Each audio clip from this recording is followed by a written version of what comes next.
সৰ্বপ্ৰথমে আমি সদৌ অসম আদিবাসী ছাত্ৰ সন্থাই কেন্দ্ৰীয় সমিতি আৰু লখিমপুৰ জিলা সমিতিৰ তৰফৰ পৰা আমি নতুন বছৰৰ শুভেচ্ছা সকলো অসমবাসীলৈ আমি যাচিলোঁ।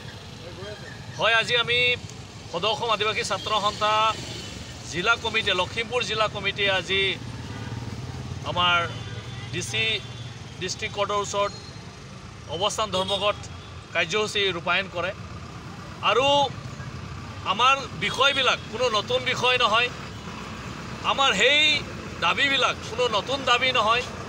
আমি আদিবাসী ছাত্ৰ সন্থা জন্মলগ্নৰে পৰা বা তাৰ আগৰে পৰা আদিবাসীসকলৰ যি জ্বলন্ত সমস্যাবিলাকৰ ওপৰত মাত মাতি আহি আছে আৰু আজিও সদৌ অসম আদিবাসী ছাত্ৰ সন্থাই বাধ্য হৈ পেলাই অসম চৰকাৰ তথা বিজেপি চৰকাৰৰ ওচৰত আকৌ এই দাবী জনাবলৈ আহিছোঁ যে আমাৰ যি শেডুলিঙৰ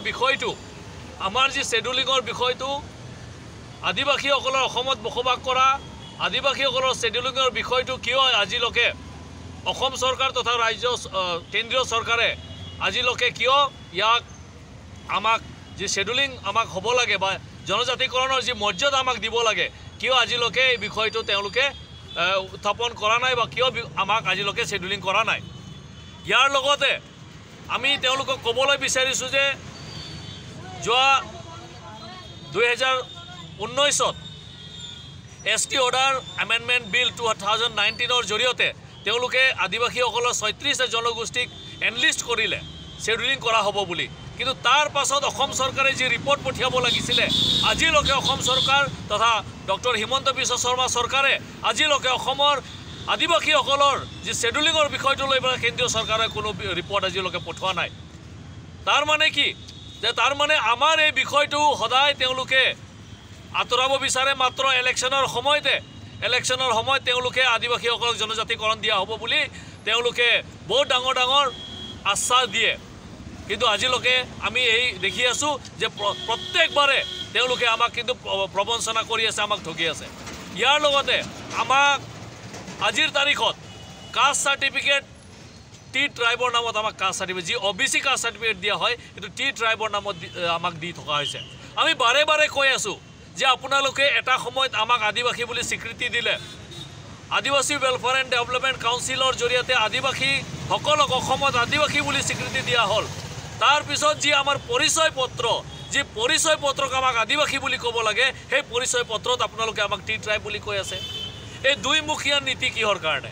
তাৰ কাৰণে আমি আজিৰ এই অৱস্থান ধৰ্মঘটৰ জৰিয়তে আমি অসম চৰকাৰক সকীয়াই দিব বিচাৰিছোঁ যে আপোনালোকে অতি শীঘ্ৰে এইখিনি যদি ঠিক নকৰে তেতিয়াহ'লে আমি আইনগত ব্যৱস্থা ল'বলৈ আমি বাধ্য হ'ম। লগতে আমি ক'ব বিচাৰিছোঁ যে আমাৰ যিসকল আদিবাসী লোকসকল যি ফৰেষ্ট এৰিয়াবিলাকত বসবাস কৰি আছে,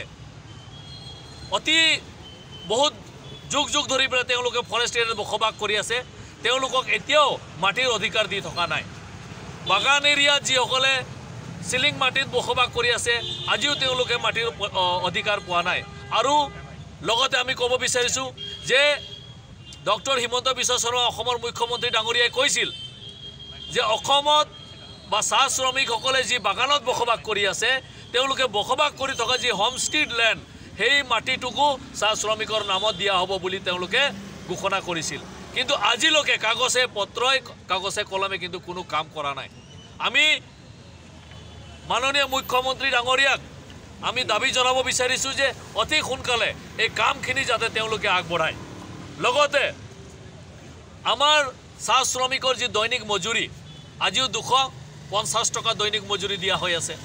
আৰু আমি অলপ দিনৰ আগতে ভাৰতৰ প্ৰধানমন্ত্ৰী ডাঙৰীয়া নৰেন্দ্ৰ মোদী ডাঙৰীয়াই মিনিমাম ৱেজ ভাৰতবৰ্ষত যি মিনিমাম ৱেজ আছে সেই মিনিমাম ৱেজটো ৰিভাইজ কৰিছে। আৰু এই মিনিমাম ৱেজ ৰিভিশ্যনত আমি দেখা পাইছোঁ যে যথেষ্ট 500ৰ ওপৰত মিনিমাম ৱেজ বাঢ়িছে। তাৰমানে মিনিমাম ৱেজ যি আনস্কিল লেবাৰক 500 অলমষ্ট 600+ আনস্কিল লেবাৰক মিনিমাম ৱেজ দিব লাগে বুলি তাত কোৱা হৈছে। লগতে ভাৰত চৰকাৰে কৈ আছে মিনিমাম ৱেজ নহয়, লিভিং ৱেজৰ কথা পাতি আছে। লিভিং ৱেজ মানে এজন শ্ৰমিক হওক তেওঁ যিমান বেতন পাব, দৈনিক মজুৰি পাব, সেই দৈনিক মজুৰে তেওঁৰ যিখিনি জীৱিকা, তেওঁ নিজৰ ল'ৰা ছোৱালীক এটা ভাল জীৱিকা দিব পাৰে, ল'ৰা ছোৱালী শিক্ষা দিব পাৰে, ভাল স্বাস্থ্য দিব পাৰে, ভাল কাপোৰ কানি পিন্ধিব পাৰে, ভাল এটা ঘৰত সাজি পেলাই থাকিব পাৰে, এই কথাটো ভাৰত চৰকাৰে কৈ আছে।